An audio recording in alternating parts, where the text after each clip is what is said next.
Warahmatullahi wabarakatuh.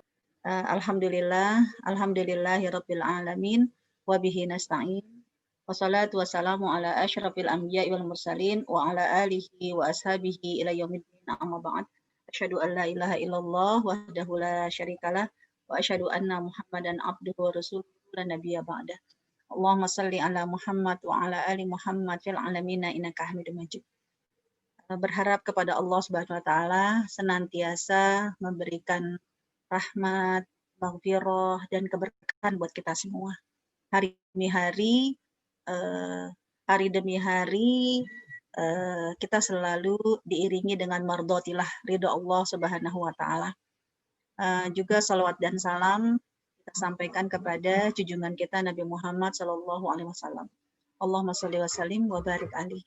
Semoga majelis virtual kita ini bagian dari jejak-jejak yang kita ingin ikuti dari apa yang telah ditinggalkan oleh Rasulullah SAW, karena Rasulullah SAW tidak meninggalkan wasiat harta kecuali Rasulullah meninggalkan wasiat untuk umatnya, yaitu Al-Quran dan As-Sunnah.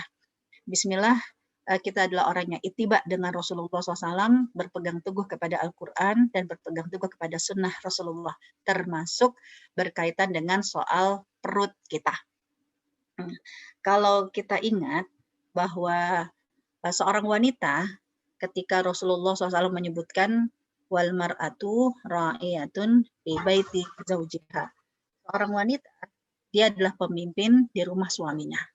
Artinya nanti tidak akan bergerak kaki kita kecuali kita akan diminta terhadap kepimpinan di dalam rumah suami kita. Ya, kira-kira apa sajakah yang perlu kita siapkan agar pada saat diminta pertanggungjawaban kita bisa menunaikannya dengan baik. Nah, itulah yang akhirnya rumah suami yang menjadi tanggung jawab kita berkaitan dengan 3 hal, yaitu soal sumur, kasur, dan dapur. Sumur berarti seperti yang sudah kita bahas sebelumnya, yaitu hal-hal yang berkaitan dengan masalah kesucian dan kebersihan. Toharoh, mengenal najis, dan cara mensucikannya, karena nanti akan menjadi interaksi kita dengan Allah melalui sholat. Jangan sampai gagalnya kita sebagai seorang istri, gagalnya kita sebagai seorang ibu ketika kita sendiri tidak memahami tentang fikih toharoh. Padahal tidak akan bergerak kaki kita, kecuali nanti bagaimana kita membimbing sholat anak-anak kita, semua diterima atau tidaknya tergantung dari pemahaman kita tentang najis. Dan juga cara mensucikannya. Yang kedua, yaitu tentang dapur. Hal yang ditanya nanti di akhirat tentang dapur bukan soal siapa yang masak, tapi soal dapur berkaitan dengan masalah simbol harta. Ya, dari mana harta itu kita dapat? Apakah kita mengawal harta itu adalah harta yang halal? Ya, dan juga berkaitan dengan masalah dapur adalah pengelolaan harta diantaranya dengan konsumtif, ya, makanan yang kita sajikan untuk anak-anak dan keluarga kita. Jangan sampai sebab gara-gara kita tidak memahami ilmu tentang dapur, berkaitan dengan masalah harta, berkaitan dengan masalah apa yang akan kita sajikan untuk anak-anak kita, berkaitan dengan zatnya ternyata mengandung unsur yang haram, na'udzubillah min dzalik, ini akan menjebak, tidak bisa masuk ke dalam surga. Karena surga harus steril dari yang haram. Dan penyebab yang haram ini bisa jadi apa yang telah kita masukkan ke dalam perut kita maupun perut anak-anak kita. Nah, pada kesempatan kali ini, poin tentang dapur salah satunya adalah tentang konsumtif, dan tentang makanan dan minuman. Kemudian yang berikutnya ya adalah tentang kasur. Kasur berarti berkaitan dengan masalah pelayanan. Simbol kasur adalah pelayanan terhadap teman seranjang, berarti ahwalus syakhsiyah, ya, seorang istri yang mengabdi kepada suami, hak dan tanggung jawab kita dengan amanah yang dititipkan oleh Allah, ya, melalui ketaatan kita kepada suami. Juga masalah kasur nanti simbol tentang hasil ranjang, yaitu pendampingan kita kepada anak. tarbiyatul aulad. Ya, parenting skill ini harus kita miliki. Artinya ketika Allah menjadikan kita sebagai seorang wanita, bukan berarti urusan kita hanya sekedar di dapur dengan masak, ya dengan nyuci piring, tidak. Semua kecerdasan seorang wanita, bagaimana mengelola soal sumur, kasur, dan dapur adalah bagian dari ibadah untuk memboyong keluarganya masuk ke dalam surga. Seorang istri, seorang ibu yang sukses adalah mereka yang tidak meninggalkan satupun anaknya atau keluarganya tertinggal di neraka. Na'udzubillah min dzalik. Jadi pada kesempatan kali ini kita akan bahas tentang makanan dan minuman, tidak hanya berkaitan karena ini adalah tanggung jawab kita, tapi juga bismillah, ini bagian dari proses bahwa kita adalah seorang wanita yang muslimah, yang sam'an wa ta'atan, yang kita mendengar apa yang diperintahkan oleh Allah dan kita akan mentaatinya. Karena jangan sampai ada yang mengesankan bahwa loh ini kan perut gue, ya kan, mulut gue, terserah gue dong, ya nggak ada urusan sama kalian semua, tidak. Ya, bagi kita seorang muslimah, selama kita masih hidup, Allah berikan amanah memang terserah apa yang kita makan, tapi sebagai seorang muslimah yang taat kepada Allah, kita akan selektif apa yang akan kita makan dan apa yang akan kita berikan kepada keluarga kita. Kita akan mengawal suami kita dan kita akan mengawal anak-anak kita. Bismillah. Kenapa demikian? Karena di dalam Al-Quran banyak sekali yang berkaitan dengan pentingnya menjaga makanan dan minuman. Ya, karena menjaga makanan dan minuman ini salah satunya yang sangat kita perlukan ya di poin yang ketiga. Pernah satu kali Rasulullah SAW melihat ada seorang hamba, dia sedang menengadahkan tangannya kepada Allah, berdoa kepada Allah. Karena memang kita ini butuh banyak pertolongan dan diijabahnya doa-doa kita oleh Allah Subhanahu wa taala. Ya, maka ketika hamba tersebut berdoa kepada Allah, ya Allah, ya Allah, ya Allah, dia melakukan doa dengan standar sunnah-sunnah dalam berdoa, yaitu mengangkat tangan, memanggil Allah, menghadap kiblat. Ya, tapi apa kata Rasulullah SAW? Ya, Allah tolak doanya. Allah tidak kabulkan doanya. Kenapa? Mata'amuhu haram, dia makan makanan yang haram. Masyrabuhu haram, dia minum minuman yang haram. Wa malabisuhu haram, dia memakai pakaian dari zat ataupun dari harta yang haram. Bagaimana mungkin Allah mengabulkan doa ini? Karena innallaha thayyib la yaqbalu illa thayyiban. Allah itu baik dan Allah tidak akan menerima kecuali yang baik-baik. Nah, dari sini kita perlu mengevaluasi. Bisa jadi, ya Allah, udah bertahun-tahun kita berdoa. Adakah doa yang tidak dikabulkan sama Allah? Ya Allah, sudah berapa kali kita ikhtiar agar terkabulnya sebuah hajat kita, agar terpenuhinya sebuah keinginan kita. Tapi kita bisa evaluasi, kalau memang ada di antara kita yang hajatnya belum dikabulkan, yang keinginannya belum dipenuhi oleh Allah Subhanahu wa taala, bisa jadi bukan karena Allah tidak maha mendengar, Allah maha mendengar. Bukan karena Allah tidak mengabulkan, Allah yastajabu doa, Allah mengabulkan doa. Lalu kenapa kok belum dipenuhi? Bisa jadi ada yang menghalangi doa itu dikabulkan. Dan penghalang itu bukan di langit, tapi penghalang itu ada di dalam diri kita sendiri, yaitu darah daging kita terkontaminasi dengan yang haram. Sedangkan innallaha thayyib, Allah itu adalah baik, Allah itu adalah cahaya yang baik, dan Allah tidak akan masuk ya kepada orang yang tidak mempersiapkan diri menjadi baik. Nah, ini hati-hati, jangan sampai ya Allah, ya jangan sampai ya Allah, kenapa kok belum terpenuhi hajat kita? Jangan-jangan karena memang ada yang salah dari apa yang kita makan, apa yang kita minum. Nah, kemudian juga yang keempat, ya ini memang makarnya setan, bahwa setan ini bersengaja dari awal, ya setan itu menyesatkan nenek moyang kita Nabi Adam dengan makanan. Karena soal perut, ya ini menjadi strategi yang jitu. Tidak hanya nanti dipakai sama setan, juga dipakai sama orang-orang misionaris. Orang yang ingin merayu kita. Ini biasanya soal perut. Kalau nggak perut kita, ya perut anak kita, ya perut keluarga kita. Orang biasanya udah lemah ketika dikaitkan dengan godaan perut.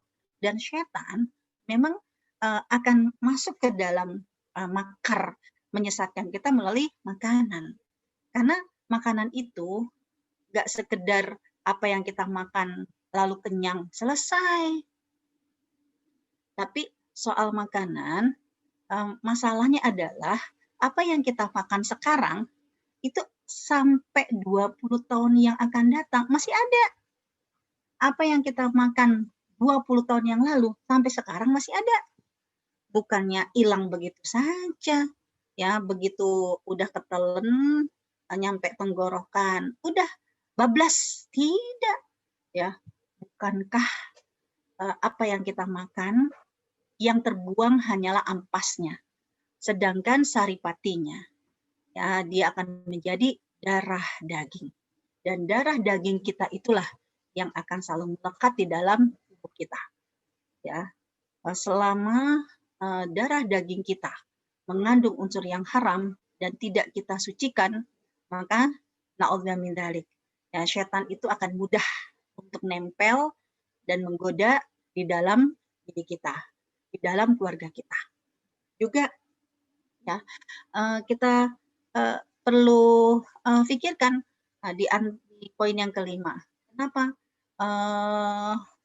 kita perlu menjaga soal makan? Nah, karena Allah ingin kita belajar dari sebuah kisah di dalam Al-Quran. Al-Quran memang bukan buku cerita, tapi Al-Quran buku hidayah.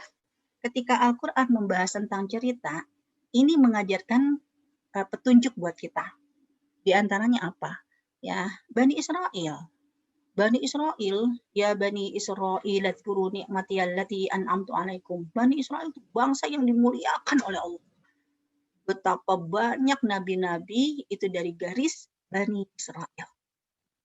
Ya, dari Nabi Ibrahim, Ishak, Yakub, ya, sampai kemudian Nabi Musa, Harun, Daud, Sulaiman, sampai Nabi Isa alaihissalam, ya, itu semuanya adalah dari Bani Israel. Tapi lihat bagaimana Allah menceritakan Bani Israel menjadi bangsa yang akhirnya dihancurkan oleh Allah, dihinakan oleh Allah. Jadi bukan dihancurkan dalam arti dibinasakan, ya, dihinakan oleh Allah Subhanahu wa taala juga gara-gara soal makanan. Itulah nabi yang terakhir dari garis Nabi Ishak alaihissalam, yaitu Nabi Isa alaihissalam. Nah, di mana di mana di dalam surat Al-Maidah itu kan disebutkan kaum Hawariyun yang meminta kepada Nabi Isa alaihissalam agar diturunkan ma'idatan minas sama, ya, hidangan semeja makan. Jadi bukan hidangan yang diturunkan dari langit itu cuma sekedar menu-menu sedikit-sedikit, tidak. Tapi Nabi Isa diminta oleh kaumnya agar Allah itu menurunkan maidah, semeja makan. Nah, jadi buffet, ya, itu diturunkan. Dan pada saat itu dalam surat Al-Maidah Allah Subhanahu wa taala memenuhi. Ya, tapi ketika Allah memenuhi hajatnya kaumnya Nabi Isa atas keinginan Nabi Isa, apa kata Allah? Dalam surat Al-Maidah, "Inni munazziluha 'alaikum." Aku turunkan kepada kalian. Nih, dari langit diturunkan semeja makan. Tapi faman kana minkum, siapa yang setelah ini di antara kalian kafir, fa inni u'adzibuhu adzaban, aku akan adab dia dengan adab yang tidak pernah dirasakan oleh siapapun di muka bumi ini. Artinya apa? Ya Allah, satu bangsa yang dimuliakan oleh Allah hancur martabatnya, hancur kemuliaannya hanya gara-gara soal makanan. Ending kisah Nabi mereka yaitu Bani Israel di zaman Nabi Isa alaihissalam. Kemudian dari sinilah Allah Subhanahu wa taala menginginkan kisah-kisah tadi untuk umat Nabi Muhammad jangan sampai terulang. Kenapa? Karena Nabi Muhammad umatnya ini akan ada sampai akhir zaman. Tapi Nabi Muhammad sudah tidak ada. Mau tidak mau siapa yang mengawal perut-perut kita? Nah, yang mengawal perut-perut kita adalah diri kita sendiri. Dan Allah titipkan anak-anak kita, keluarga kita, ya, agar kalianlah sebagai seorang wanita yang sensitif, yang peduli untuk menjaga jangan sampai terkhilafkan. Ada hal-hal yang masuk ke dalam perut anak-anak kita, keluarga kita, sesuatu yang haram yang akhirnya ya setan begitu dekat dalam kehidupan kita. Laknat Allah ya juga naudzubillah min dzalik akan menimpa ya keluarga tersebut. Ya semua ini bismillah kita akan memantaskan diri, kita akan mengevaluasi diri jangan sampai kita termasuk dari golongan seperti nah, Allah Subhanahu wa taala ya ini banyak ayat-ayat yang mengingatkan kepada kita di mana dalam surat Al-An'am Allah menyebutkan a'udzubillahi minasyaitonirrajim qad khasiral ladzina qatalu auladahum ya sungguh rugi mereka yang telah membunuh anak-anak mereka karena kebodohan tanpa pengetahuan dan juga siapa yang rugi wa harramu ma razaqahumullah ya mereka yang mengharamkan rezeki yang dikaruniakan oleh Allah Subhanahu wa taala. Jadi nanti bab soal makanan tidak hanya mengharamkan apa yang dihalalkan ya juga menghalalkan apa yang diharamkan. Karena hukum halal dan haram itu harus dari Allah.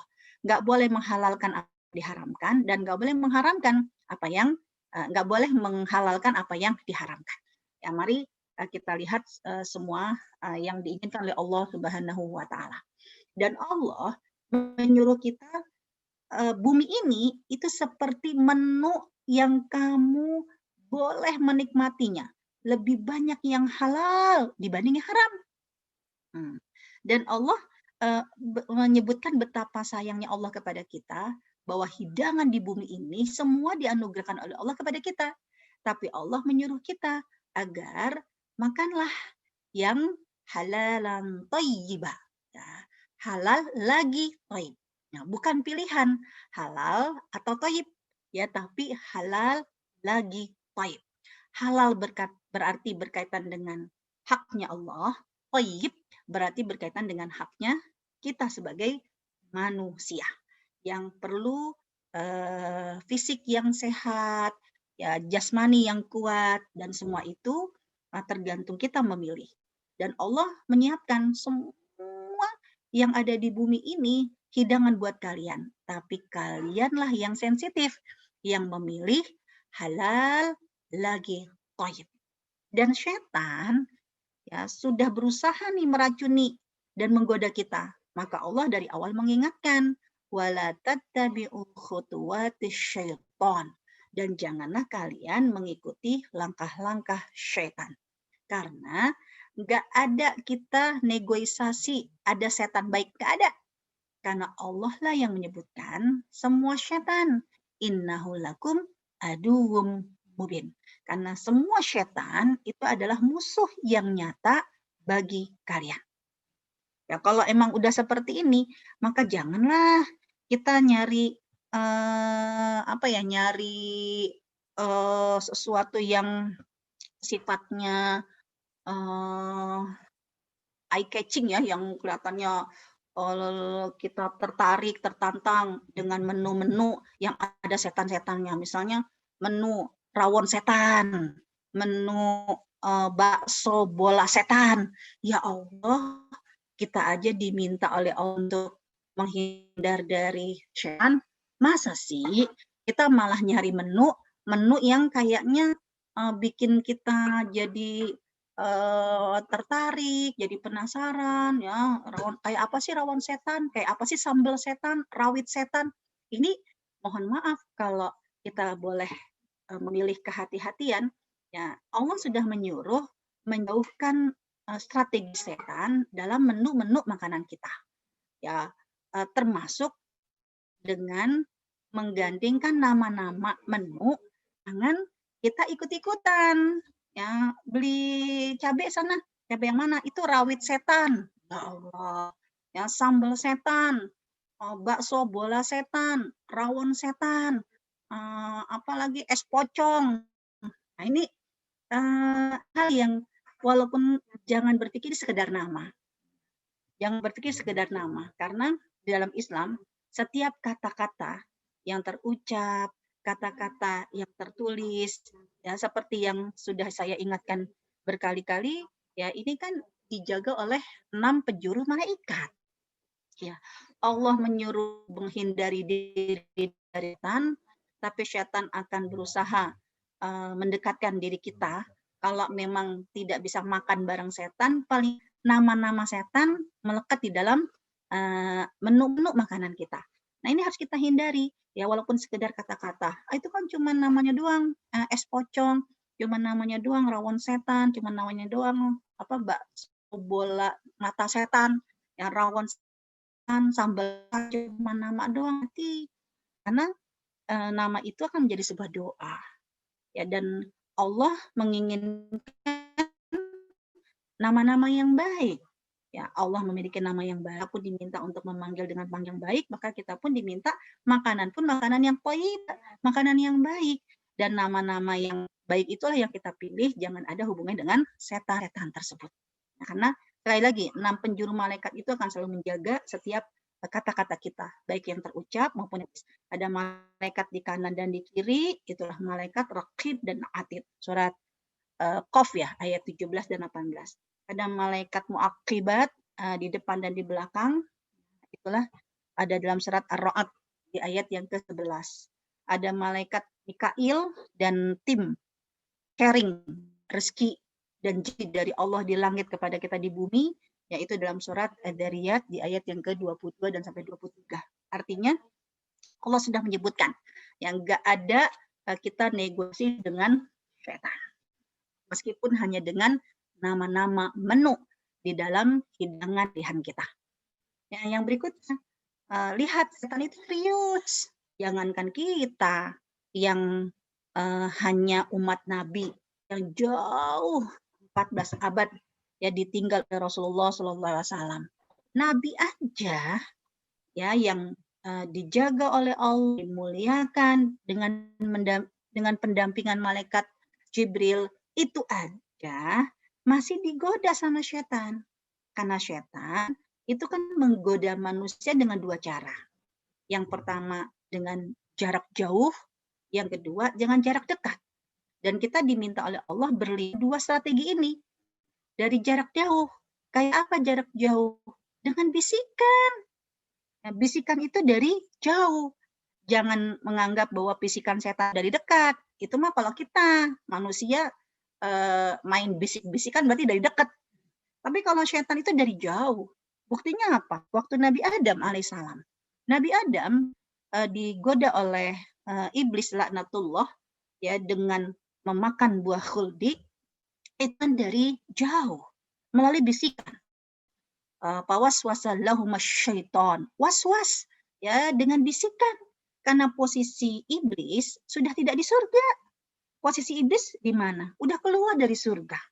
Ya kan udah diusir. Ukhruj minha madmuman madhura. Diusir. Ya, dan dia nggak mau ketika diusir dari surga, lalu melihat Nabi Adam tinggal bersama dengan istrinya di surga dengan nyaman, iblis nggak mau dan tidak membiarkan itu. Maka waswasalahuma syaiton. Ya, dibisikkan itu dari jarak jauh.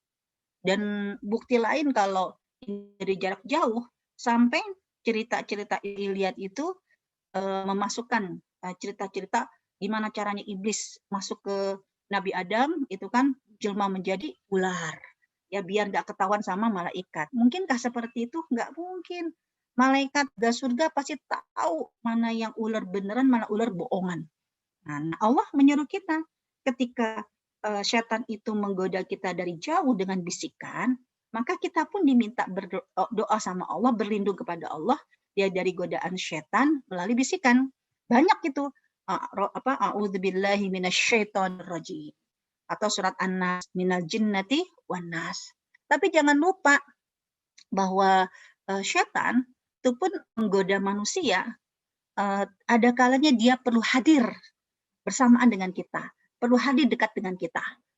Hadir di sini nggak mesti orang kesurupan, hadir bisa jadi makanan yang kita makan, dia pun ikut makan.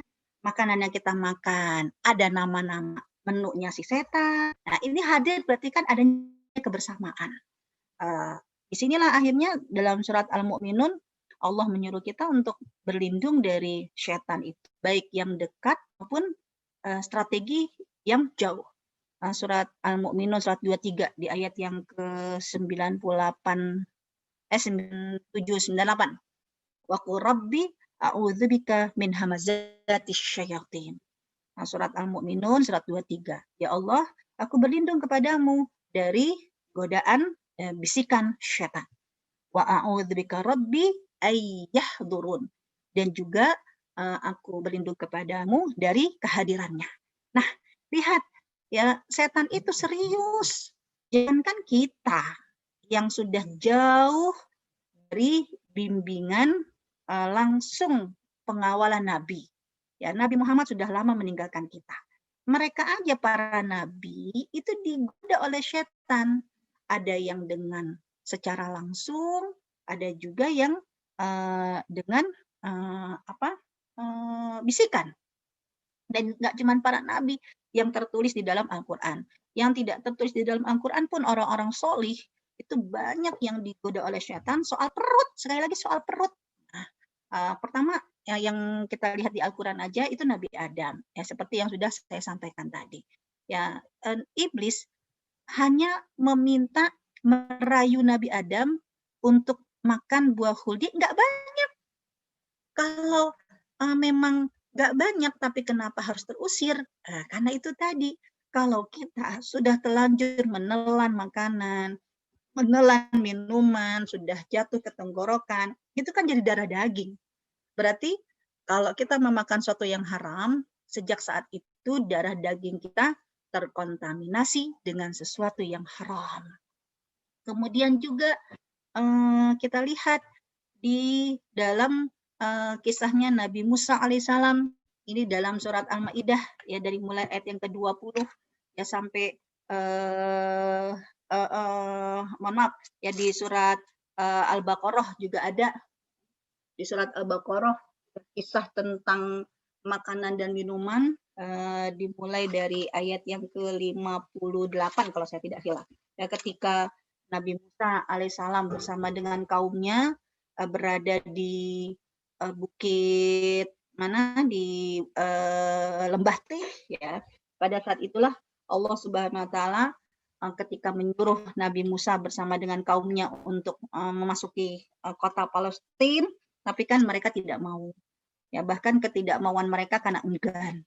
Malah menyuruh Nabi Musa bersama dengan Allah untuk masuk dulu dan berperang. Kami menunggu di sini. Karena itulah akhirnya Allah marah dan Bani Israel di zaman Nabi Musa pada saat itu selama 40 tahun tersesat di Bukit Tih, di padang pasir Tih yang tandus. Gak mungkin manusia itu bisa hidup. Gimana caranya mereka bisa hidup, kan begitu. Ya, mereka bisa hidup. Ya, Allah Subhanahu wa taala ceritakan dalam surat Al-Baqarah di ayat yang dari mulai 57.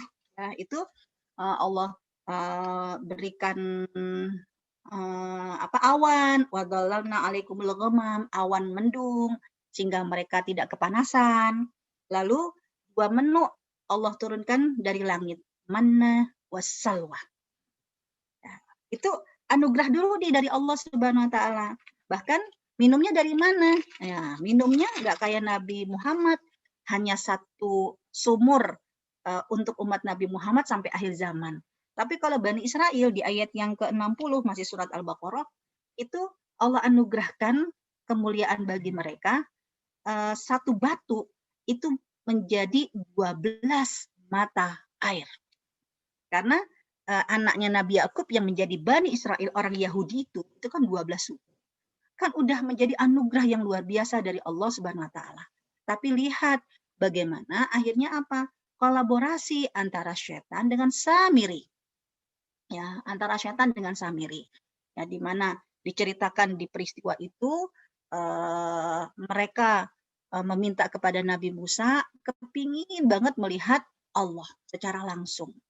Ya, dan pada saat Nabi Musa meninggalkan kaumnya untuk naik ke puncak Gunung Sinai, berdialog dengan Allah, apa yang terjadi dengan umatnya Nabi Musa pada saat itu? Mereka membuat patung anak sapi. Marah Allah. Jadi setan itu benar-benar menggoda manusia, Nabi Musa dengan Bani Israel, ya, ketika mereka udah melihat makanan ini, bukan mereka bersyukur Allah telah anugerahkan, tapi marah mereka menantang Allah, kepingin melihat Allah secara langsung. Beda dengan kita mah dapat apapun, alhamdulillah. Nabi kita menyuruh kayak begitu. Ya, alhamdulillah ala kulli hal.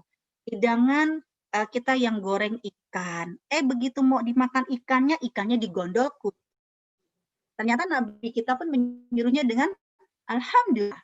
Nah, setiap pagi kan Nabi Muhammad nyuruh kita asbahna ala fitratil asbahna Allahumma asbahabi min nikmatin au bi ahadin. Pagi hari ini atau sore hari ini aku bersyukur atas nikmat yang kau berikan kepada aku. Au bi ahadin min khalqika, ataupun nikmat yang Allah berikan kepada salah satu dari makhlukmu. Jadi umatnya Nabi Muhammad diminta sama Nabi Muhammad, ketika rezeki Allah berikan kepada kita, alhamdulillah. Rezekinya digondol sama orang, digondol sama kucing, juga disuruh alhamdulillah. Kita nggak pernah, dari mulai sahabat itu nggak pernah ngelihat makanan-makanan langsung kepingin melihat yang menurunkan makanan, yaitu Allah. Tidak. Tapi umatnya Nabi Musa digoda sama iblis, ya digoda sama setan itu tadi, kepingin melihat wujudnya Allah Subhanahu wa taala. Dan iblis ya akhirnya berkolaborasi dengan Samiri, ya, karena mereka kepingin melihat wujudnya Allah, sampai akhirnya Samiri bekerja sama dengan setan, mampu melihat tanah bekas jejaknya malaikat Jibril, diambil lalu dimasukkan ke dalam api bersama dengan perhiasan-perhiasan Bani Israel, bim salah bim, langsung jadi anak sapi yang bisa mengatakan ana rabbi Musa, saya Tuhannya Musa dan Harun. Nah, ini Allah marah sekali kepada Bani Israel. Ya, kemudian juga di ayat yang ke-61 Allah marah lagi, ngeyel lagi. Udah dikasih nih makanan dan minuman, karena nanti setan itu akan menggodanya bukan masalah halal dan haram, tapi bagaimana bersyukurnya. Ya, nah di ayat 61 kan mereka menunjukkan kembali ketidaksyukuran mereka kepada Allah. Ya, dengan mendikte Allah. Ya Musa, sampaikan kepada Tuhanmu. Bisa nggak Tuhanmu itu an-nukhrija? Ya, bisa nggak Tuhanmu itu untuk yukhrijalana, mengeluarkan untuk kami dari bumi ini? Apa itu? Kacang adas, bawang merah, bawang putih, itu sampai ngeyelnya mereka seperti itu, tidak bersyukurnya mereka seperti itu. Nah, ini salah satu dari nanti hati-hati soal makanan dan minuman, tidak hanya apa yang kita makan mengandung unsur yang halal atau haram, tapi rasa syukur kita. Ketika kita mendapatkan anugerah dari Allah banyak atau sedikit, di manakah letak rasa syukur kita kepada Allah? Ini pun bagian dari masalah akidah, ya, untuk menyikapi rezeki makan dan minuman yang Allah anugerahkan kepada kita. Dan itu bagian dari setan akan menggoda manusia. Ya, kalau Nabi Isa tadi sudah, nah Nabi Muhammad sendiri pernah digoda oleh setan, ya, dengan strategi setan itu menggoda istri-istrinya Rasulullah Sallallahu Alaihi Wasallam. Ya, jadi berkolaborasi karena manusia itu punya keterbatasan, punya kekurangan. Nah, dari kekurangan inilah, ya, nafsu inilah yang akhirnya ada bisikan setan. Peristiwa apa? Ketika Nabi Muhammad Shallallahu Alaihi Wasallam orang yang begitu sayang dengan para istrinya, yang begitu menghormati wanita dan begitu mencintai para istrinya. Apa yang Rasulullah suka, tapi ternyata istrinya nggak suka, Rasulullah nggak akan ngeledek kepada istrinya. Dia akan menghargai. Kalau saya suka, lalu istrinya nggak suka, maka Nabi Muhammad ya tidak akan tidak akan memakan itu ya di depan istrinya. Nah, beda kalau suami-suami yang rada-rada jahil sama istrinya. Istrinya mabok ya kalau makanan tertentu. Anggaplah makanan pete atau jengkol, istrinya mabok. Nah, kalau suami-suami yang ngeledek, suami-suami yang tidak menghormati istri, kan kadang begitu, bersengaja di depan istrinya, apa yang dimakan, aroma yang tidak disuka, itu kan sengaja malah ditunjukkan. Kalau Nabi Muhammad nggak seperti itu. Nah, sehingga suatu kali Nabi Muhammad suka banget dengan madu. Ya, dan istri Nabi yang selalu menyiapkan stok madu di antaranya adalah Maria Al-Qibtiyah. Setiap waktu jika memungkinkan, Nabi Muhammad itu akan mampir untuk meminum madu di kamar Maria Al-Qibtiyah.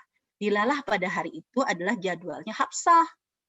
Hafsah rada-rada jealous. Ini kenapa sih jadwal di kamarnya Hafsah kok masih-masihnya mampir-mampir ke ya singgah-singgah ke tempatnya Maria Al-Qibtiyah. Akhirnya mereka mu'ammaratun, strategi makar. Ya, ini setan bermain di sini karena syahwat. Dan kalau setan udah mendominasi emosi, kecemburuan, itu akhirnya bisa menyebabkan para perempuan memiliki akal sehat. Termasuk istrinya Rasulullah SAW pada saat itu. Ya, tapi yang perlu kita ingat adalah Nabi Muhammad, ya istri-istrinya Nabi Muhammad, ya ketika melakukan kesalahan satu kali dan nggak akan terulang berkali-kali. Ya kesalahan satu kali lalu mereka bertaubat selesai. Dan itu menunjukkan bahwa mereka adalah manusia biasa yang ketika melakukan kesalahan ditegur siap untuk berubah. Dan sebelum memasuki kamarnya Hafsah, mereka berdua Aisyah dan Hafsah sudah membuat strategi. Aisyah dulu yang diminta untuk menghadang, mencegat. Dan saat berbicara, berkomunikasi, maka Aisyah akan mengatakan mulut Rasul bau. Ya Aisyah nggak suka baunya. Habis makan apa sih? Nah, Rasulullah udah mulai nggak nyaman. Dia habis minum madu, ternyata aroma madu tidak disukai oleh istrinya. Lalu kemudian masuk ke kamar Hafsah, hal yang sama. Hafsah juga tidak suka. Dan mulai Rasul juga tidak nyaman. Ya sampai akhirnya karena kedua istri dari dua sahabat besar tidak suka, maka Rasulullah bersumpah tidak lagi akan minum madu. Saat itu kedua istri merasa berhasil, yes gitu loh. Berhasil nggak akan lagi mampir-mampir untuk minum madu. Tapi Allah yang marah. Nggak boleh menghalalkan yang diharamkan dan mengharamkan yang dihalalkan oleh Allah. Turunlah surat At-Tahrim menegur Nabi Muhammad. Ya, tidak boleh Nabi itu sebagai Rasul, sebagai utusan. Kalau Allah tidak memerintahkan halal dan haram, jangan buat sendiri. Jadi teguran Allah menunjukkan kalau Nabi Muhammad tidak membuat wahyu. Nabi Muhammad itu memang ditegur oleh wahyu karena Al-Quran bukan buatan Nabi Muhammad. Nah, dari sinilah akhirnya kita akan mencoba untuk belajar dari ayat-ayat di dalam Al-Quran. Ya, agar apa sih yang perlu kita jaga dari faktor yang diharamkan soal dapur kita, makanan dan minuman? Ada dua. Pertama, dari sumber pencaharian. Ya, ini rezeki yang halal akan mempengaruhi keberkahan dari apa yang dikonsumsi oleh keluarga. Tapi kalau rezekinya sudah bersumber dari yang haram, itu akan mempengaruhi keberkahan keluarga. Satu. Nah, yang kedua, yang jadi fokus kita sekarang, ya karena ini nggak bisa dua-duanya, jadi kita hanya bahas secara umum saja. Kedua apa? Ya dari zat yang yang kita lihat dari makanan atau minuman itu sendiri. Dan berkaitan dengan masalah baik transaksinya ataupun berkaitan dengan zatnya, yang perlu kita khawatirkan nanti, kenapa nggak bisa masuk ke dalam surga? Karena di sini nih, ya di satu tempat ya yang menjadi tiang penyangkut, ya tiang yang membuat orang-orang itu nggak bisa masuk ke dalam surga. Itulah satu tiang yang bernama Al-A'raf. Tiang ini adanya di jembatan Al-Sirat. Nah, jembatan Al-Sirat ini kan proses terakhir seseorang bisa akan masuk ke dalam surga. Kalau dia melintasi jembatan Al-Sirat berhasil sampai ke garis finish, berarti dia akan masuk ke dalam surga. Tapi kalau nggak berhasil, kan di bawahnya api neraka. Jangan lupa, jembatan As-Sirat ini akan menjadi eksekusi terakhir hubungan manusia dengan manusia. Maka pengadilan Allah di jembatan As-Sirat adalah dengan tiang ini nih, tiang yang bernama Al-A'raf, ada dalam surat Al-A'raf. Ya, jadi siapa yang akan melintasi jembatan As-Sirat, hati-hati dengan tiang Al-A'raf ini yang akan menggantung kaki orang-orang yang terganjal. Sebab apa? Jembatan As-Sirat dijaga oleh dua amal. Jadi pertama sebelah kanan amal amanah, sebelah kiri amal silaturahim. Jangan sampai amanah yang dimaksud di sini bisa jadi transaksi yang kita lakukan dengan kezaliman.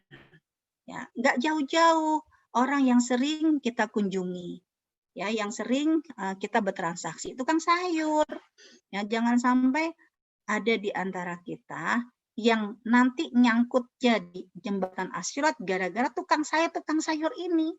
Kita meremehkan, ya uangnya kurang, iya ntar ya, uangnya kurang, ntar ya. Utang piutang itu dibiarkan.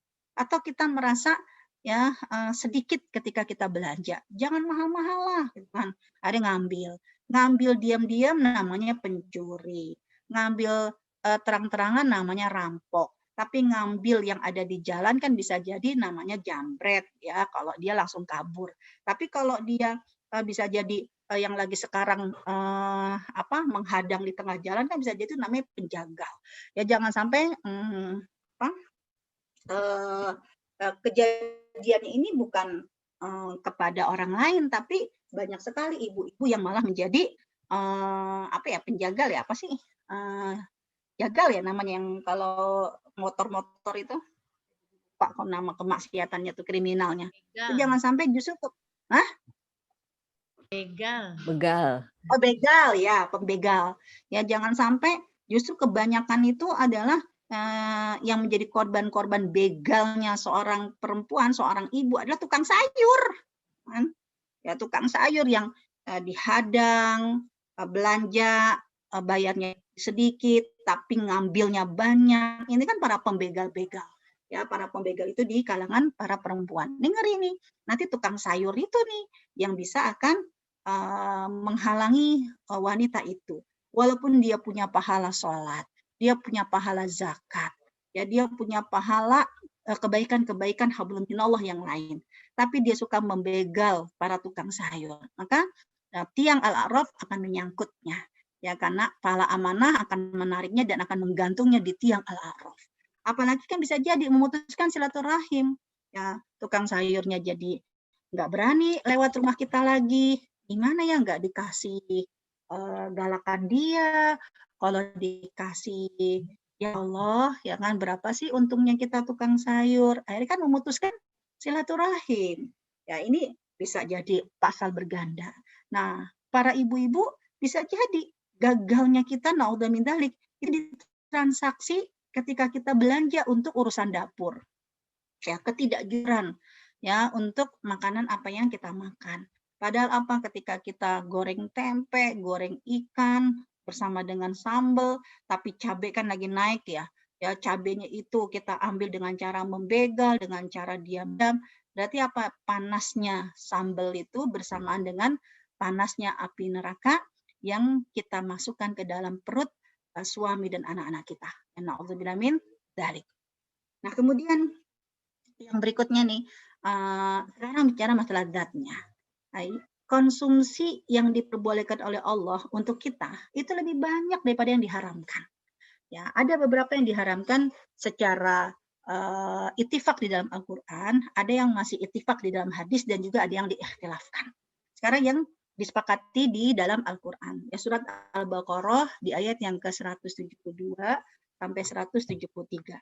Ya, di mana Allah Subhanahu wa taala menyebutkan ya, yang diharamkan itu di antaranya yang pertama adalah innama harrama alaikumul maitat.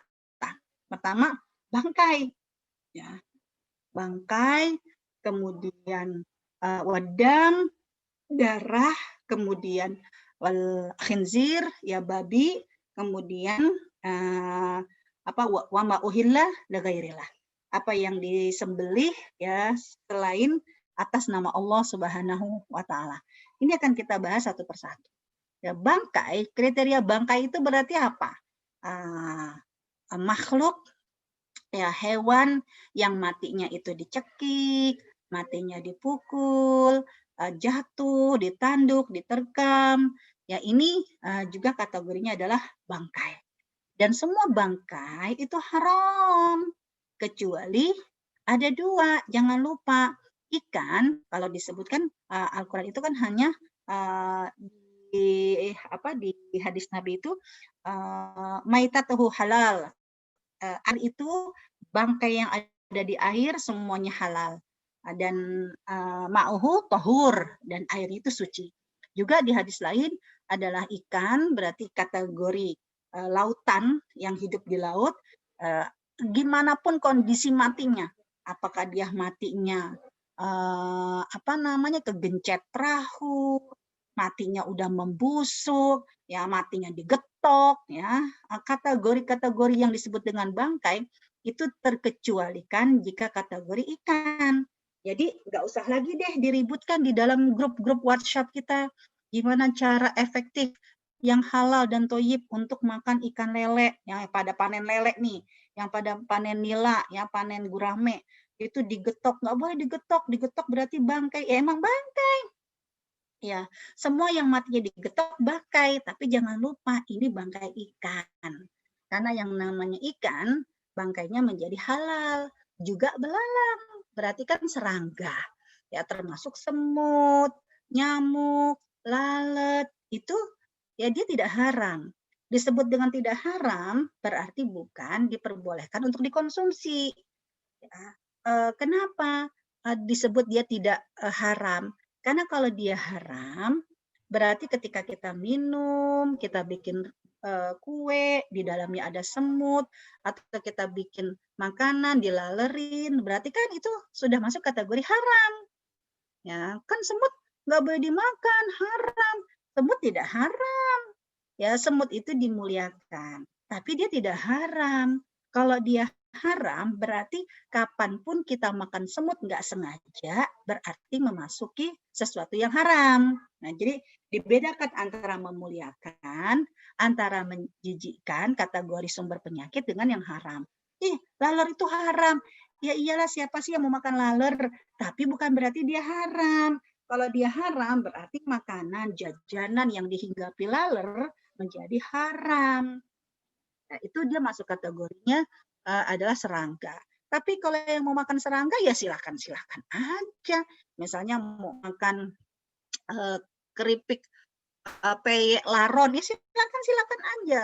Ya ketika memang kalian mau memakannya. Tapi jangan pernah ketika kita nggak suka dengan laron, kita jijik dengan laron, lalu ada yang dikumpulkan, lalu dibikin peyek, lalu kita mengharamkan. Atau kita membuat najis. Najis deh, jijik deh, nggak boleh. Ya, dia tidak najis. Ya, adabnya kita ketika kita tidak suka dengan makanan tersebut, padahal dia tidak haram, hanya kita tidak terbiasa makan. Persis seperti apa yang disampaikan pada Rasulullah ketika Rasulullah itu ditawarkan adib, ya ditawarkan biawak. Ya, semua sahabat kan ditawarkan menunya itu adalah biawak. Para sahabat yang lain mencoba untuk menikmatinya, tapi begitu melihat Rasulullah nggak makan, para sahabat bertanya, ya Rasulullah, apakah ini haram? Rasulullah nggak bilang haram, Rasulullah nggak bilang halal, ya Rasulullah hanya bilang tidak terbiasa di lidahku. Jadi nggak terbiasa saya makan ini. Ya, artinya apa? Ini menandakan halal tidak, haram tidak, tapi ya mubah-mubah aja. Ya, ini ya di ittifaq Rasul berarti kan sesuatu yang disetujui oleh Rasul, tidak menjadi wajib dan tidak menjadi sesuatu yang diharamkan. Nah, kemudian berikutnya darah ya. Ya, sebentar deh. Adik.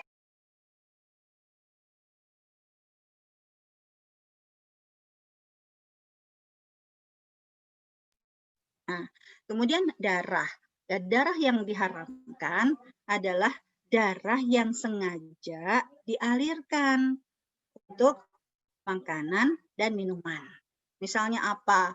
Ya yang dibuat kayak maros tuh. Ya itu kan sengaja darah itu dikucurkan, disengaja untuk makanan atau darah yang sengaja untuk obat ya. Jadi memang bersengaja mengkonsumsi makanan atau minuman dari darah itu yang dari haram.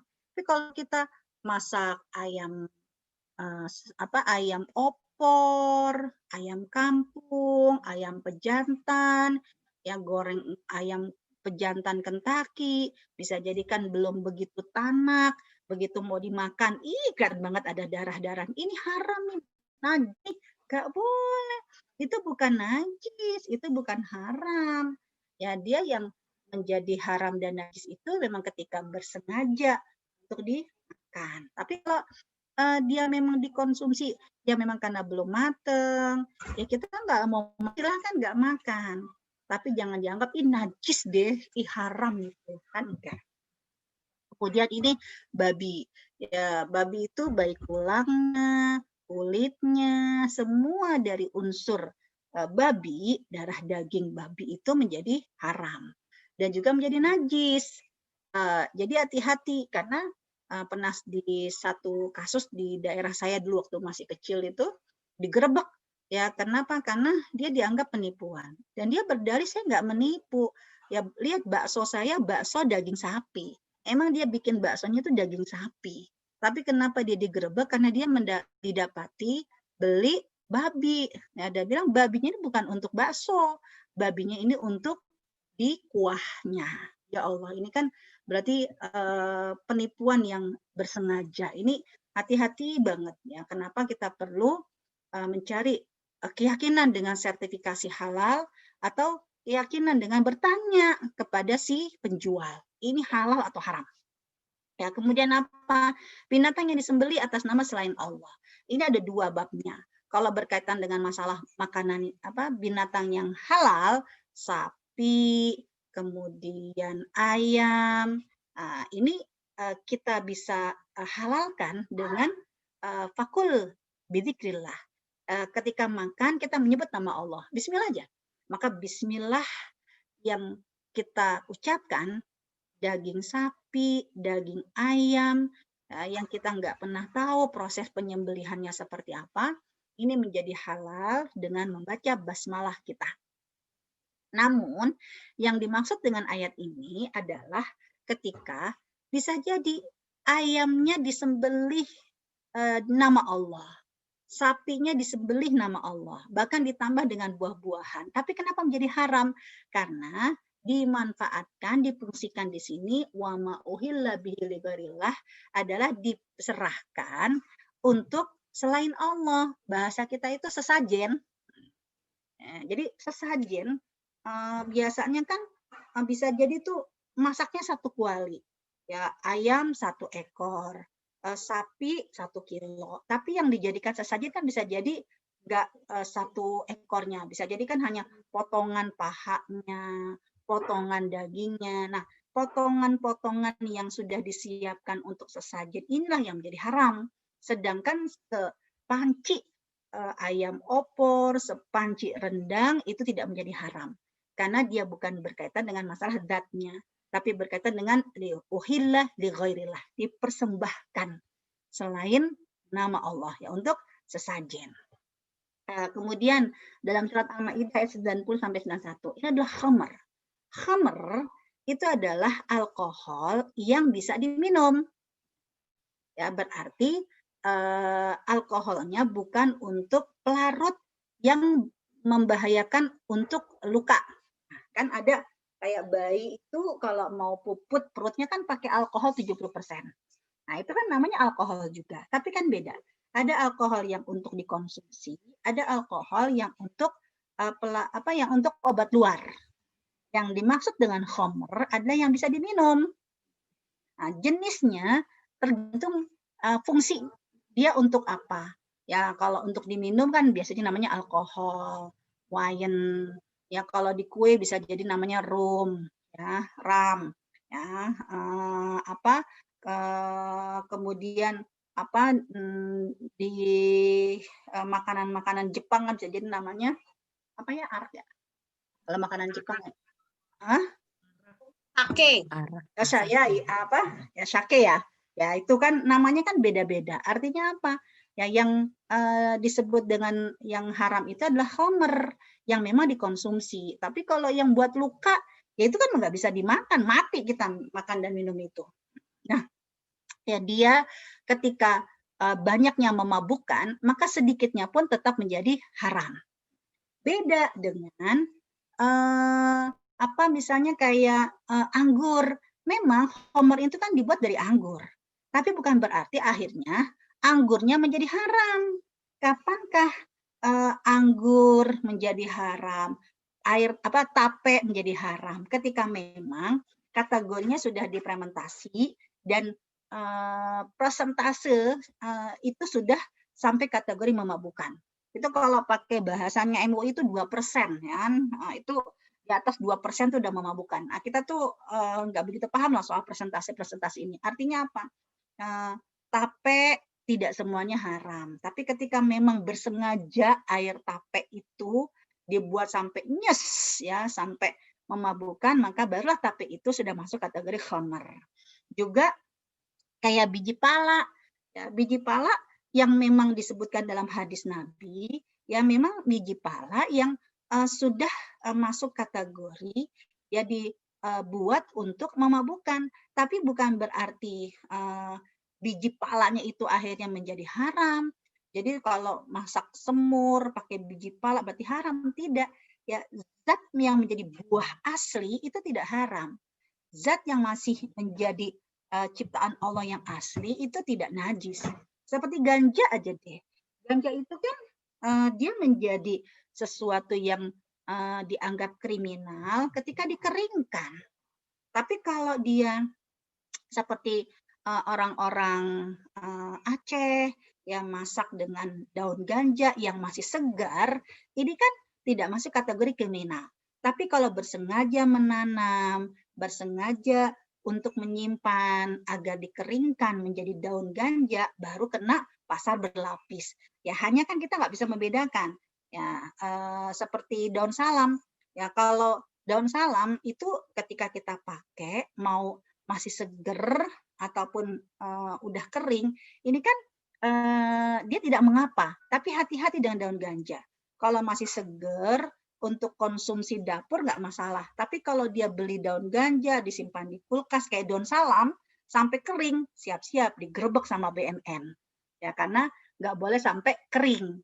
Ya dia kategorinya sudah menjadi sesuatu yang diharamkan, tindakan kriminal kan ketika sampai kering. Nah, keringnya ini yang diharamkan. Nah, ini khamr.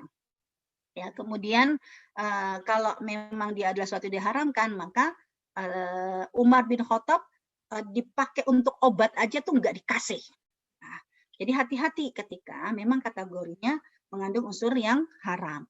Nah, biasakan kalau bertanya ke resto, itu jangan cuma nanya halal nggak, haram nggak, tapi tanyanya dengan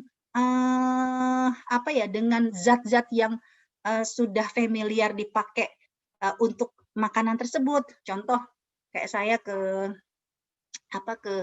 toko roti, jangan tanya, "Mbak halal nggak?" Karena orang Indonesia kadang berpikir namanya halal itu berarti babi. Ya, ketika ke toko roti jangan bilang halal atau enggak, tanya, "Mbak, mana yang pakai ya rum, ya yang pakai rum ya yang pakai rum." Nah, oh ini pakai rum. Nah, berarti toko ini yang masih mengandung unsur yang haram. Nah, saya biasakan begitu. Ya, termasuk ketika ke resto bakar-bakaran. Lihat, bakarnya pakai arak enggak, pakai wine enggak, ya kan? Pakai Bu biar empuk, berarti dia mengandung yang haram. Ya, atau ketika ke makanan Jepang, ya kan? Saya pernah ke satu mall di sekitar kita lah. karena anak-anak kepingin banget ya menu Jepang gitu kan. Udah saya coba ke menu Jepang, tapi seperti karakter dari awal, dari kecil saya melatih mereka, nggak boleh beli sesuatu, masuk, ke resto kecuali pastikan dulu tanya. Nah, itu mereka, kalau nggak ada sertifikat halalnya, yang mereka masih mau, saya suruh bertanya. Itu di mall di sekitar kita, ada restoran Jepang kan, nah dong tanya coba. Nah, jadi nanyanya bukan halal atau enggak, namanya restoran Jepang kan berarti biasanya kan seafood. Jadi saya tanyanya cuman, "Mbak, pakai arak enggak?" Nah, dengan nyantainya ya, dan anak-anak saya ngeliat di dalam itu kan pakai jilbab-jilbab semua. Waitersnya juga pakai jilbab, kan dianggapnya dengan jilbab ini legitimasi. Tapi saya pastikan dengan apa yang dia konsumsi untuk kita, ya kan dia sajikan untuk kita. Saya cuma bilang, "Mbak, pakai arak enggak?" Nah, itu dengan santainya dibilang, "Pakai Bu, sedikit aja." Waduh, udah saya cuma serahkan pada anak saya, "Jadi makan di sini?" "Enggak, Mi, enggak, Mi." Ya udah akhirnya, udah mendingan kita bisa masak sendiri di rumah, apalagi pandemi nih kan, kita bisa nyabu-nyabu di rumah, kita bisa bakar-bakar di rumah. Didengerin sama anaknya ya kan, bisa barbecue di rumah. Artinya apa? Dengan menu-menu yang bumbu-bumbu yang sudah kita lihat halalnya, daging yang sudah kita lihat sertifikat halalnya, ini semua bisa kita lakukan. Nah, hanya untuk mencoba untuk memilih apa yang dianugerahkan untuk kita rezeki yang halal. Adapun transaksi, ya ini Allah hanya menyuruh kita hati-hati, selain jual beli, ya berarti keuntungan itu adalah bunga atau mengadu nasib ya dengan undian ya yang sifatnya juga apa kalau undian itu berarti uang itu dikumpulkan dari semua peserta, lalu siapa yang menjadi pemenang, maka semua uang-uang peserta itu persentasenya diberikan kepada si pemenang undian ini. Namanya undian. Ya bukan kompetisi yang sehat, tapi kompetisi yang hadiahnya diambil dari iuran peserta atau dari praktek perdukunan. Nah, untuk hadis ada yang diharamkan secara ittifaq, ada yang masih diperselisihkan. Contoh, Rasulullah melarang makan daging keledai peliharaan. Ya, ini disepakati. Ya, Rasulullah melarang makan semua binatang buas yang bertaring di darat dan burung yang mencekram. Jadi binatang buas yang bertaring di darat, bukan di laut. Ya, kenapa? Singa laut halal, anjing laut halal kalau mau makannya. Ya, karena semua binatang yang ada di air itu halal. Itu ikan pari halal, ikan hiu halal. Ya, kalau mau makannya, kan begitu. Nah, tapi yang disebut di sini adalah ya predator yang memang dia binatang darat. Rasulullah juga membunuh. Nah, ini yang khilafiyah. Rasulullah dilarang membunuh katak, semut dan hut-hut. Ya, ada yang madhabnya Imam Hanafi mengatakan bahwa madhab Imam Syafi'i bahwa ketika dibunuh aja dilarang, maka berarti makannya pun diharam. Jadi jangan heran kalau ada yang mengharamkan makan katak, ya silahkan, itulah di awal dari pendapatnya madhab Ibnu Umar, ya yang mengharamkan makan katak. Kenapa? Ini dilarang dibunuh. Nah dari katak ini akhirnya berkembang biak menjadi dua alam ya seperti kepiting. Ya itu kalau Ibnu Umar. Tapi kalau Ibnu Abbas yang dilarang itu dibunuh. Karena pernah satu kali Rasul sedang kumpul-kumpul, lalu ada katak masuk dan Rasulullah menyebutkan latak tulu difda, jangan dibunuh, diusir aja. Para sahabat ketika mengharamkan katak, menghalalkan katak bukan karena subjektif. Ada yang nggak suka katak, najis deh, nggak boleh. Ya, ada yang suka doyan banget, enak banget, jadi diperbolehkan. Tidak. Ya semua bukan karena subjektif perutnya, tapi karena inilah khilafiyah. Ya, kemudian Rasulullah membolehkan membunuh ular, gagak, tikus dan elang. Ini jadi ittifaq. Ya, semua yang berbahaya, yang mengancam keselamatan manusia, yang menjadi penyakit, ya sumber penyakit, ini diperbolehkan untuk dibunuh. Nah, ini kategori khilafiyah tadi yang sudah saya sampaikan. tumbuhan juga sudah, merokok, ini masih sebenarnya kesepakatan mayoritas itu diharamkan. Hanya orang-orang yang masih punya kepentingan pribadi aja yang masih menganggap makruh. Nah, yang perlu saya ingatkan sekali lagi, ada kalanya dia diharamkan menjadi najis, ya ada yang kategori najisnya ini yang perlu kita waspadai, misalnya kayak homer. Homer itu dia menjadi najis ketika memang dia kategori homer, tapi kalau dia bukan homer, maka dia tidak najis. Contohnya apa? Alkohol. Jadi jangan sampai berpikir itu alkohol yang kita pakai untuk minyak wangi haram enggak. Nah, itu kan bukan alkohol homer. Ya, yang kategori najis itu ada alkohol homer. Yang bukan alkohol homer, maka dia tidak diharamkan karena memang tidak bisa dimakan dan juga tidak kategori najis. Wallahu a'lam bishawab. Saya kembalikan ke Mbak Dewi.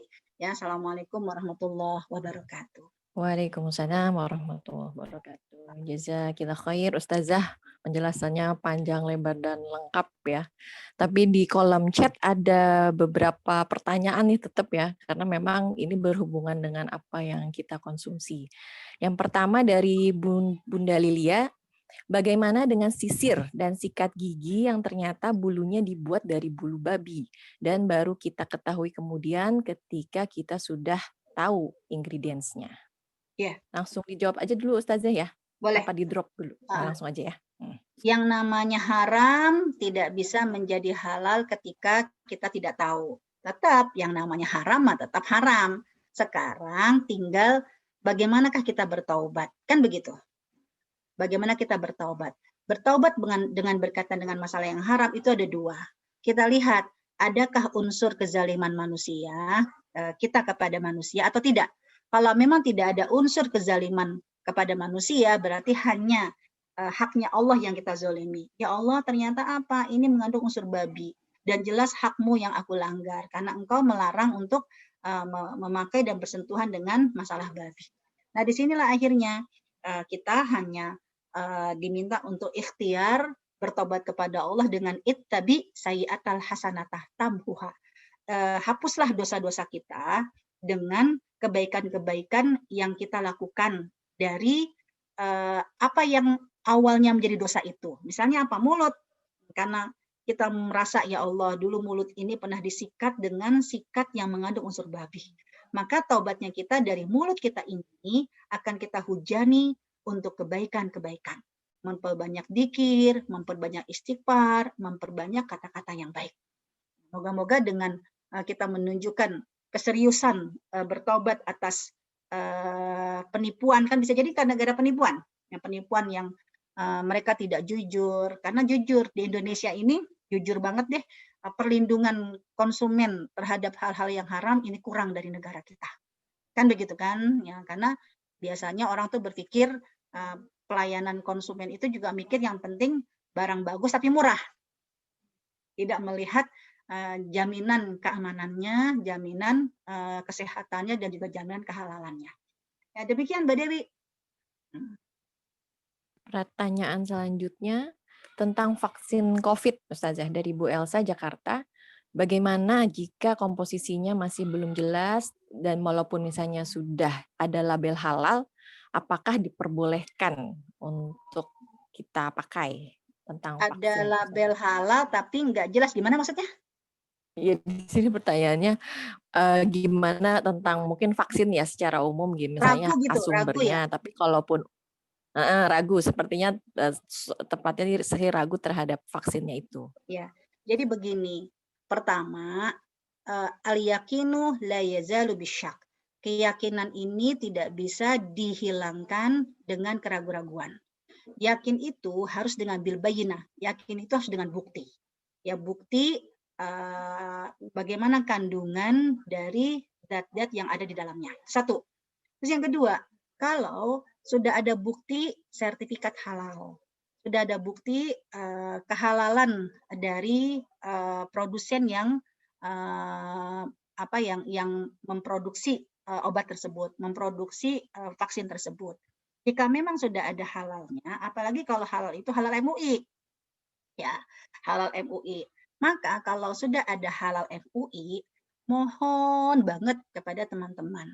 Kalau kita masih tidak percaya dengan MUI, lalu kita mau percaya sama lembaga hukum mana yang sebagai umaro di negeri ini?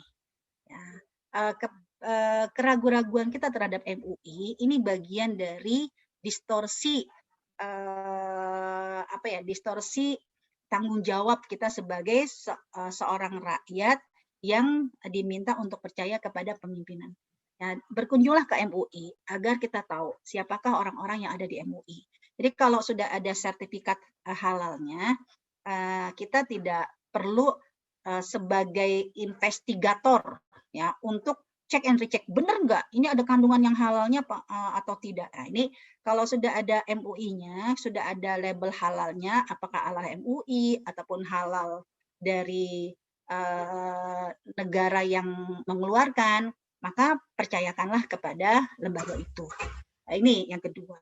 Nah, yang ketiga, kalau ternyata ya Allah memang nggak ada halalnya, ya karena kan memang mohon maaf di Indonesia ini ada halal MUI dan ada untuk obat-obatan kan mungkin MUI tidak ada ronah itu. Ya, ronah untuk obat-obatan adalah BP POM. Kan begitu. Ya, kalau makanan, obat-obatan tertentu yang sifatnya herbal MUI. Tapi kalau bukan non medis ya itu MUI. Tapi kalau medis kan biasanya BP POM. Sepanjang yang saya ketahui, POM pun bekerja sama dengan badan-badan riset ya untuk melihat kehalalan. Maka ketika BP POM sudah mengeluarkan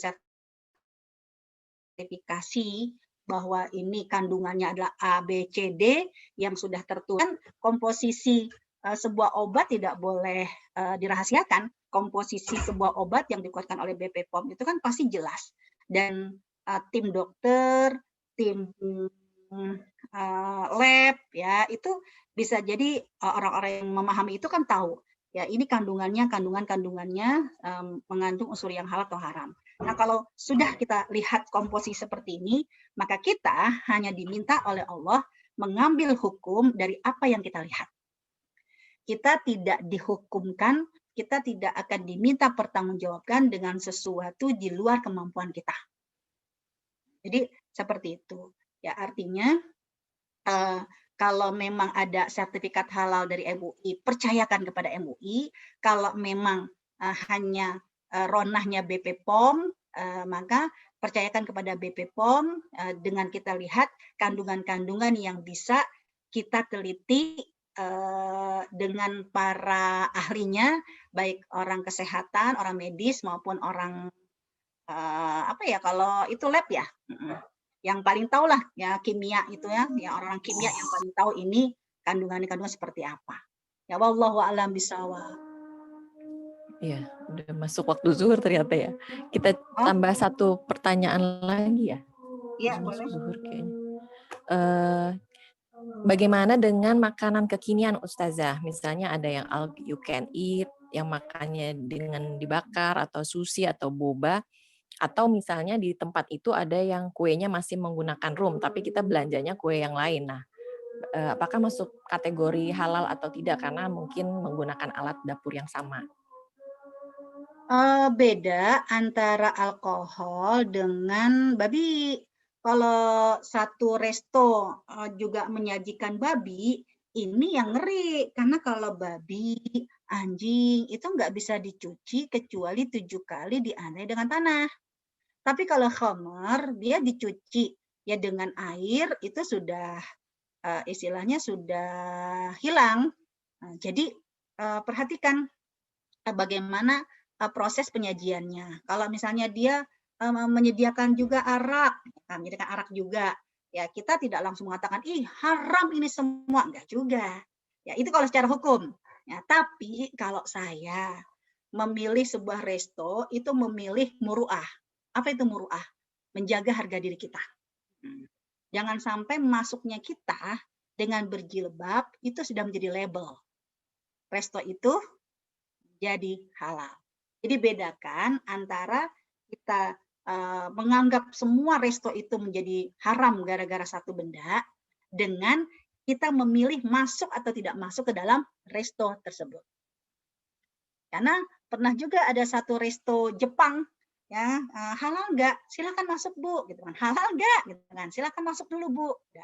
Ya, tunjukkan kepada saya. Ya, dikasih tahu. Ternyata apa? Ibu ini ada arak. Ini arak putih. Kalau ibu nggak mau, saya ambil. Sedangkan yang lain, ya ini adalah semua kandungan haram. Udah, saya cuma diem aja deh. Karena pada saat itu kan saya cuma sebagai tamu yang diundang. Udah, saya nggak mau makan. Ya, saya cuma makan dah. Saya nggak bisa, saya bilang. Makan, saya nggak ketelen. Tapi karena dipaksa, bener. Baru keluar dari resto itu, saya langsung muntah. Artinya apa? Disinilah muru'ah. Jangan sekali-kali ngajak saya ke satu tempat yang dia masih menyediakan unsur yang haram. Karena bukan masalah makanan yang saya makan itu haram. Muru'ah. Jilbab saya ini akan menjadi label. Ya, menjadi label. Gitu Mbak Dewi. Saya matikan speaker dulu ya, masjid saya pas lagi adzan. Oh iya, boleh Ustazah.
Ya, kita lanjutkan pertanyaan lagi Ustazah ya. Di sini pertanyaan dari Ibu Nur Jakarta, bagaimana dengan hukum arisan? Apakah termasuk mengundi?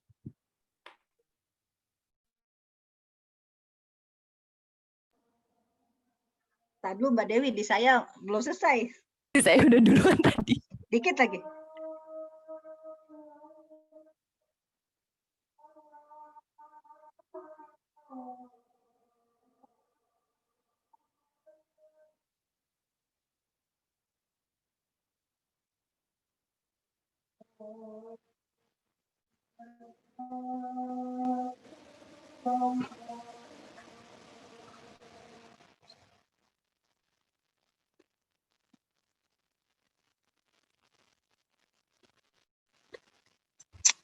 Jadi, arisan itu kita lihat halal atau haramnya seperti yang saya sampaikan. Judi ketika siapakah pemenang yang hadiahnya didapat dari iuran para peserta, kemudian ketika dikocok, iuran para peserta itu akan diberikan kepada pemenang. Nah, jadi hadiah yang diambil dari iuran para peserta untuk satu orang. Ini namanya judi. Nah, sekarang arisan prakteknya yang ada di masyarakat kita. Ada yang judi, ada yang nggak judi. Kalau yang nggak judi seperti apa? Masing-masing ngumpulinnya sama. Masing-masing dapatnya sama. Hanya bergiliran masalah waktu. Mau yang dapatnya di awal, mau yang dapatnya di akhir, kan jumlahnya sama. Itu namanya bukan judi. Karena masing-masing dapat dan pengeluarannya sama. Iya. Ada yang kedua, yang kategori judi nih arisannya. Karena saya pernah lihat, saya bilang ini namanya judi. Itu apa? Di arisan seperti itu, ada tambahan arisan, jadi arisan bonus. Yaitu apa? nih beli nomor, nah itu kan satu nomor harganya 1.000. Ya udah aku beli 10.000. Aku beli 5, aku beli 3 gitu kan. Ada 100 nomor, berarti kan kurang lebih 1 juta. Ya udah bismillah ya, kita kocok nih nomor berapa yang keluar. Ternyata apa? Nah, yang dapat nomor 3. Tapi nomor 3 nggak dapat 1 juta. Nomor 3 cuma dapat ya misalnya 300.000. Ya, berarti apa? Yang 1 juta itu 700 buat kas, 300 buat yang keluar nomornya, yaitu nomor 3. Ini baru namanya judi. Ya, karena si nomor 3 yang mendapatkan 300.000, dananya dari mana? Dari jumputan para peserta yang mereka mengumpulkan semua uang, tapi ternyata siapa yang mendapatkan? Hanya 1 orang itu. Jadi begitu, Mbak Dewi. Ya baik Ustazah. Terus berarti kalau arisan semuanya dapat sama ya sesuai akadnya arisan gitu berarti nggak masalah ya? Nggak masalah, tinggal redonya aja mau dapat Tinggal nomor ridhonya aja. berapa. Iya. Nah, lalu tentang rokok nih Ustazah, kan tadi sebagian besar ulama sudah mengharamkan, tapi ternyata di Indonesia ya mungkin khususnya masih ada gitu ya. Maksud apalagi saudara-saudara kita yang terdekat masih mengkonsumsi rokok. Nah, bagaimana cara menyadarkan tentang haramnya merokok? Ya, itu mah tinggal efek jerak karena pemerintah sendiri, MUI sendiri ini sudah membuat fatwa-fatwanya. Ya tinggal efek jerak, sebab masalahnya negeri kita cuma negeri himbauan, bukan negeri efek jerak. Coba kalau ada efek jerak yang ketahuan ngerokok itu nanti ditangkap ya, itu kan enggak. Jadi kembali kepada efek jerak masing-masing. Apalagi banyak di kasusnya di negeri kita ini, masyarakat kita ini justru perokok pasif yang dirugikan. Kan begitu ya, tinggal komunikasi individu ya dengan keluarga masing-masing lah yang saling melindungi. Jangan andalkan orang lain, tapi kitalah yang melindungi keluarga kita sendiri.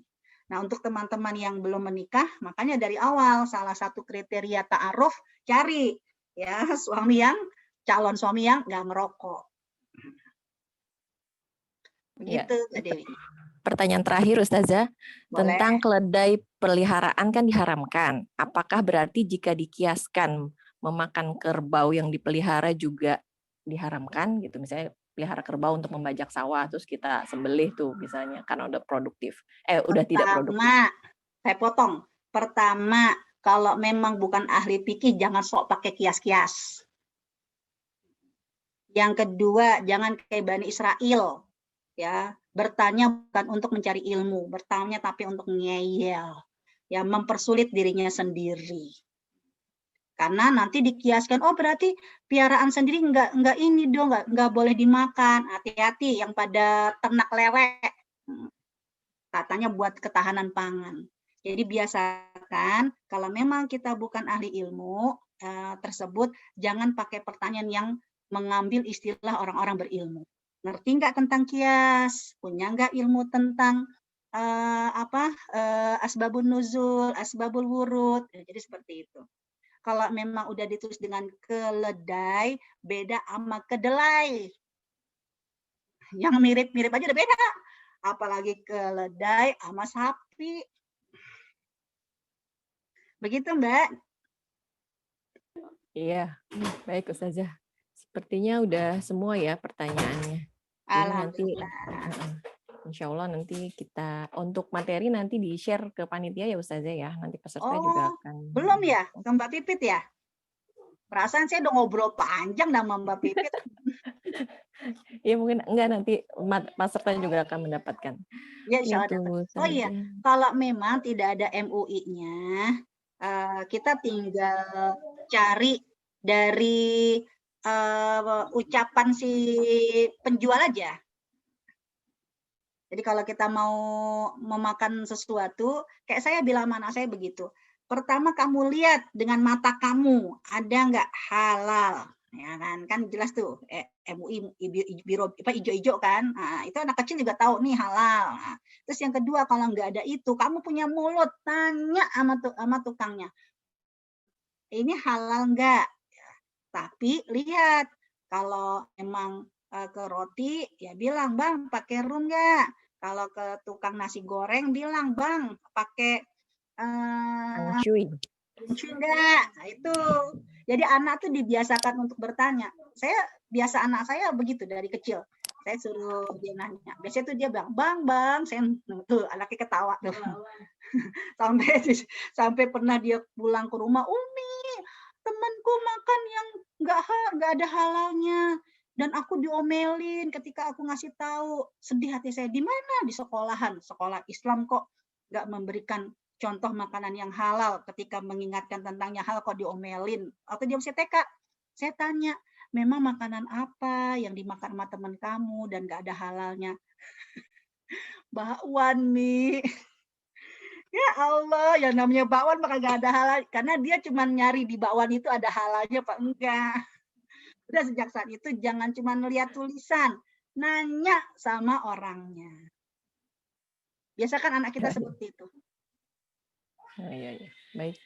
Baik Ustazah, alhamdulillahirobbilalamin ya, selesai juga kajian kita seri 1. Nanti dia masih ada kelanjutannya Ustazah ya, yang bab tentang dapur ini ya.